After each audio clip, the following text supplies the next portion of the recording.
రోజు మనం తినే కూరగాయల్లో ఎటువంటి పోషకాలు ఉన్నాయో తెలుసుకోవాలనుకుంటున్నారా? అయితే ఈ వీడియో పూర్తిగా చూడండి.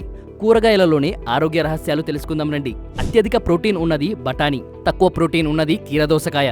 అత్యధిక క్యాలరీలు ఉన్నది ఆలు, తక్కువ క్యాలరీలు ఉన్నది తోటకూర.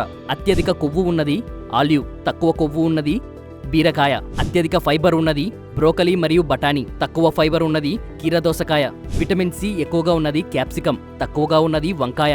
విటమిన్ ఏ అధికంగా ఉన్నది క్యారెట్, తక్కువగా ఉన్నది ముల్లంగి. యాంటీ ఆక్సిడెంట్లు అధికంగా ఉన్నది కాలే మరియు టొమాటో, తక్కువగా ఉన్నది లెట్యూస్. మెగ్నీషియం ఎక్కువగా ఉన్నది పాలకూర, తక్కువగా ఉన్నది కీరా. ఫోలేట్ ఎక్కువగా ఉన్నది పాలకూర, తక్కువగా ఉన్నది లెట్యూస్. మీరు ఏ వెజిటేబుల్ ఎక్కువగా తింటారో కామెంట్లో చెప్పండి. ఈ వీడియో మీకు నచ్చినట్లయితే వీడియోని లైక్ అండ్ షేర్ చేసి మన ఛానల్ని సబ్స్క్రైబ్ చేసుకోవడం మాత్రం మర్చిపోకండి. Thank you.